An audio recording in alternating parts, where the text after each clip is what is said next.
Buenas noches. A continuación vamos a dar explicación a la teoría de la producción. ¿Sí? Para que tengamos algo claro, la función de producción para cualquier artículo es una ecuación tablográfica que indica la cantidad máxima de dicho artículo que puede producirse por unidad de tiempo para cada conjunto de insumos alternos, cuando se utilizan las mejores técnicas de producción disponibles.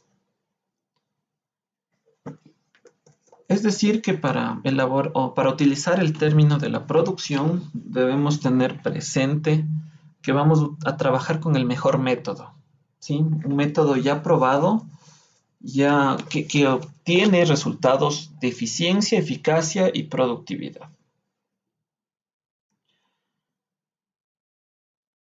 A continuación vamos a trabajar con una función sencilla de producción agrícola, en donde utilizaremos diversas cantidades alternas de trabajo por unidad de tiempo para cultivar una extensión fija de tierra, registrando las producciones alternas resultantes del bien por unidad de tiempo. ¿Sí? El factor trabajo, el factor productivo de la tierra será el mismo.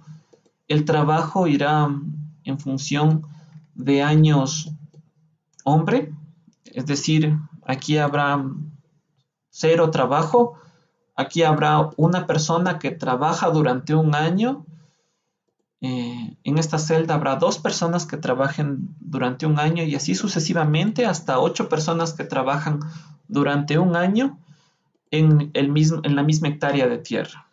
¿Sí? También se verá reflejada una producción total calculada en toneladas. En el primer caso tenemos una hectárea de tierra, 0 trabajo en años hombre, por lo tanto habrá una producción de 0. Y este valor irá incrementándose en función o variará en función de los años hombre empleados por el trabajo, ¿sí? No necesariamente tiene que crecer indefinidamente. Recordemos que la producción tiene un comportamiento en este momento como un ciclo económico. Va a crecer, va a llegar al máximo y de ahí decrecerá dependiendo de los rendimientos del trabajo de los factores productivos. Muy bien. Lo primero que debemos hacer es calcular la producción promedio del trabajo y la producción marginal del trabajo. Recordemos que la producción promedio del trabajo se define como el producto total dividido entre el número de unidades de trabajo que se utilizan. Es decir, dividir la producción total para el trabajo. Por lo tanto, tenemos que dividir. 3 para 1 es igual a 3.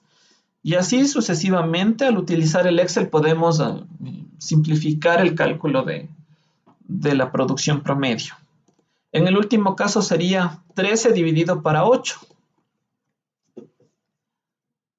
Muy bien. Ahora, con respecto a la producción marginal, nos dice que el producto marginal del trabajo lo determina el cambio de producción total debido a un cambio de una unidad en la cantidad de mano de obra utilizada. Esto nos quiere decir que vamos a trabajar con las variaciones de la producción y del trabajo. Abrimos paréntesis y tendremos en el primer caso que restar el valor actual menos el valor anterior sobre las variaciones de trabajo. Abro paréntesis, 1 menos 0.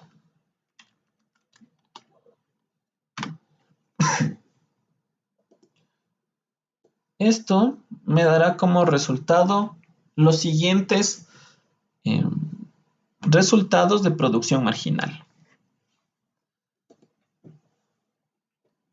En el último caso, la producción total decrece de 16 a 13, es decir, que recorre menos 3 unidades o varía menos 3 unidades, y la cantidad de trabajo aumenta de 7 a 8. ¿Sí? Recordemos que no, mientras más empleados tengamos, no significa que seamos más productivos. ¿Sí? Como les puse un ejemplo al anterior grupo, de nada sirve que dos personas ocupen un equipo de cómputo. No por ello van a trabajar más rápido, es decir, que uno coja el teclado y el otro el mouse. Eso no garantiza mayor velocidad, porque significaría que esas dos personas deberían trabajar en una sinergia infinita para que puedan tener resultados significativos. Caso contrario, se estorbarían la una a la otra. ¿Sí? Así que existe una capacidad óptima para utilizar el factor de trabajo. Después de haber calculado la producción de trabajo, tenemos el gráfico. ¿Sí? El gráfico se lo elaboró de esa forma, en donde vemos que la producción crece y después cae. Si graficamos el producto promedio y la producción marginal, nos toparemos con la siguiente información.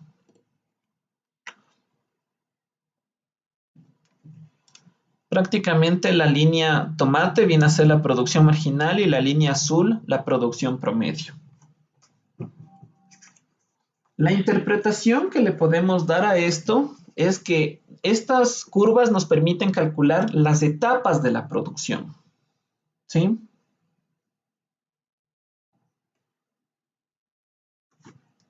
Es decir, que a través de la producción promedio y de la producción marginal se pueden definir tres etapas de la producción para el trabajo.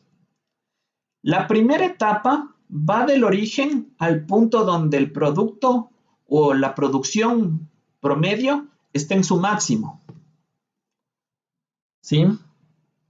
Nace desde el origen hasta donde la producción promedio es el máximo.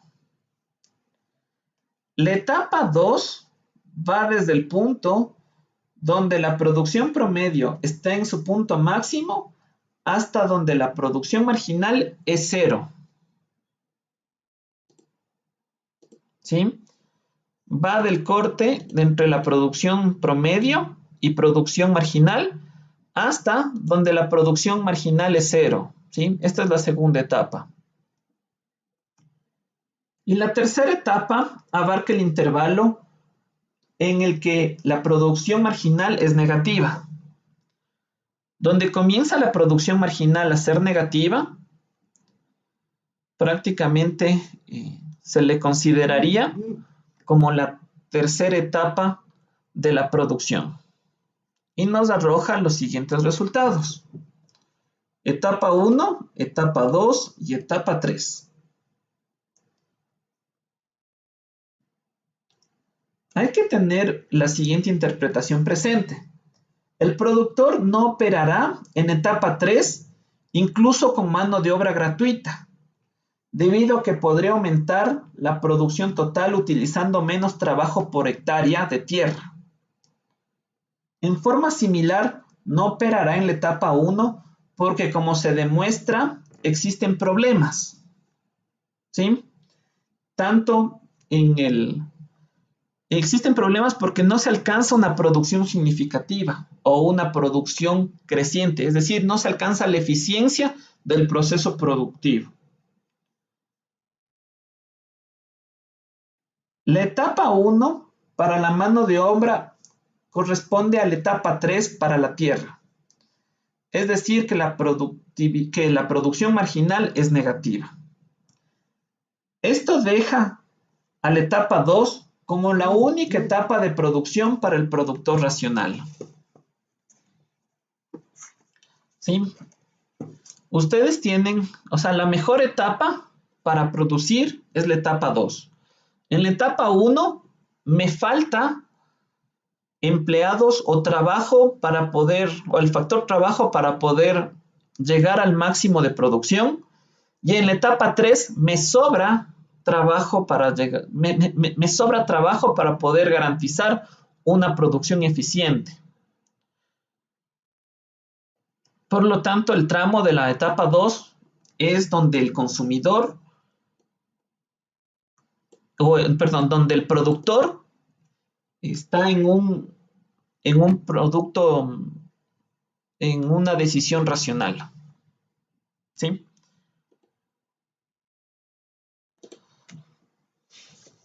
Muy bien.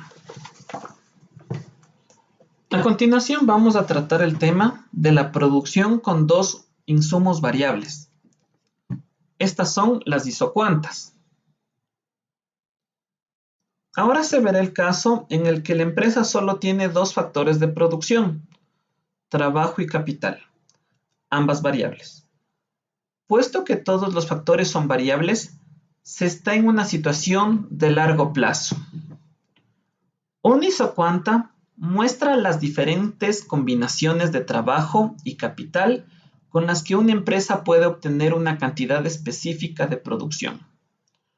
Una isocuanta más alta indica mayor cantidad de producción y una más baja, una cantidad menor.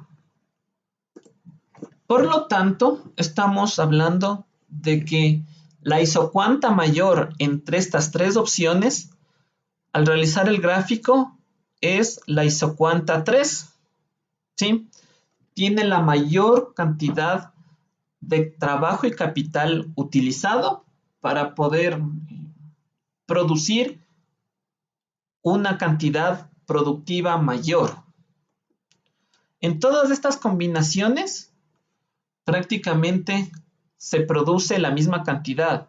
En todas estas combinaciones se produce la misma cantidad y en todas estas combinaciones se produce la misma cantidad dentro de procesos productivos comprobados. ¿Sí? Ustedes me dirán, ¿produce lo mismo 2 de trabajo y 11 de capital que 7 de trabajo y 1.8 de capital? Pues es cierto. En el primer caso, tenemos que existen solo 2 empleados y muchísimo capital invertido en máquinas que posiblemente tengan robotizados ciertos procesos. Y en el último caso tenemos más personas contratadas y poca inversión en maquinaria realizada. ¿Sí? O sea, es decir, que no siempre se puede tener la misma tecnología para realizar la misma cantidad de trabajo. Por otro lado, me gustaría que nos fijemos o recordemos qué eran las curvas de indiferencia. Las curvas de indiferencia eran, correspondían o tenían su origen en la demanda, es decir, en el consumidor. Las isocuantas, en cambio, tienen su origen en el productor. ¿Sí? Son lo contrario a las curvas de indiferencia. Lo contrario en términos teóricos. En términos prácticos, trabajan para haciendo garantizando el mismo análisis respectivamente al consumidor y respectivamente al productor. Tanto es así que las isocuantas tienen las mismas características que las curvas de indiferencia. Primera, en la parte significativa, las isocuantas tienen pendiente negativa. La parte significativa es prácticamente desde el segundo punto hacia abajo. Desde el segundo punto hacia abajo. Desde el segundo punto hacia abajo. 2. Las isocuantas son convexas respecto al origen. Y 3. las isocuantas nunca se cruzan. Como ven, tienen las mismas características de las curvas de indiferencia. Continuemos. La tasa marginal de sustitución técnica del trabajo por capital se refiere a la cantidad de capital a la que puede renunciar una empresa al aumentar en una unidad la cantidad de trabajo utilizada y permanecer aún sobre la misma isocuanta. Para lo cual, recordemos un poco lo que hacíamos con la curva de indiferencia. Habríamos fórmula en donde restábamos 8 menos 5 sobre, abrimos paréntesis, 2 menos 1.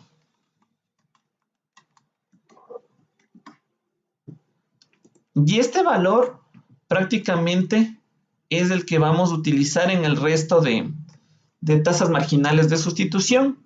Sin embargo, las tasas de marginales de sustitución técnica en isocuantas nos obligan a trabajar solo con valores positivos.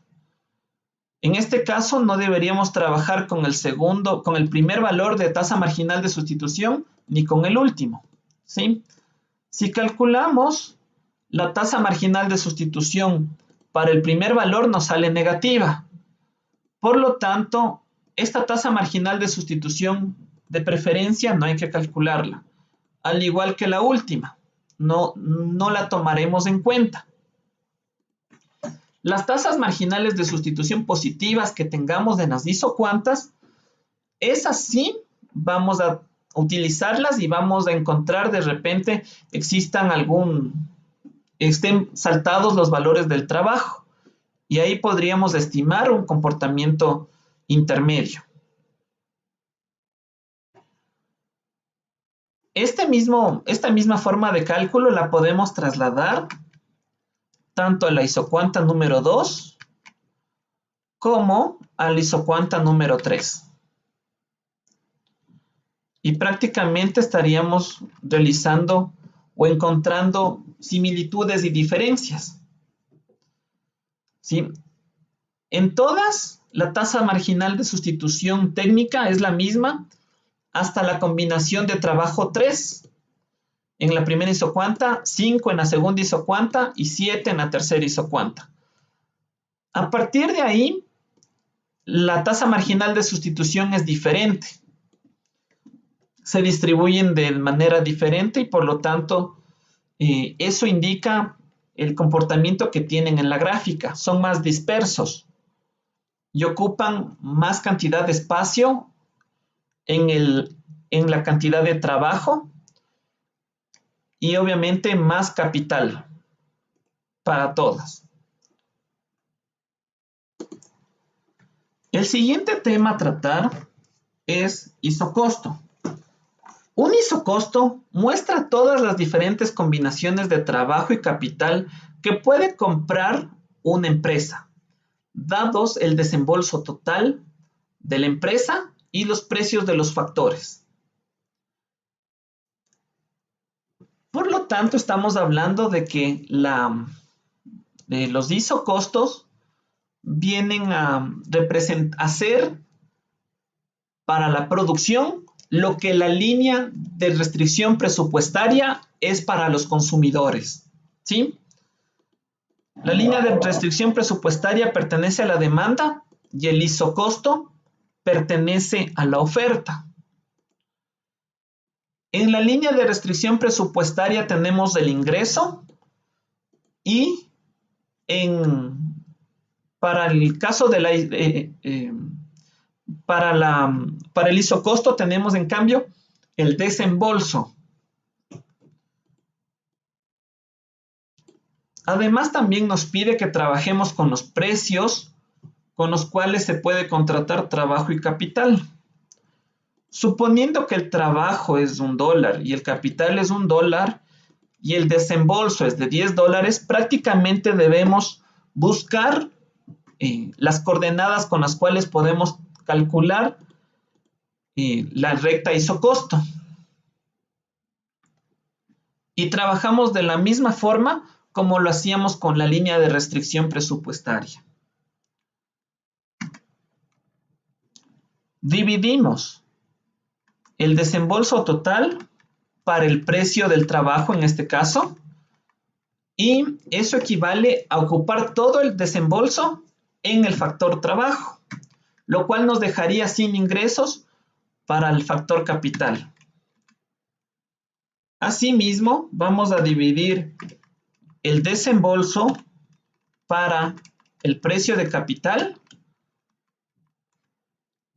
y prácticamente nos dejaría sin recursos para contratar, en este caso,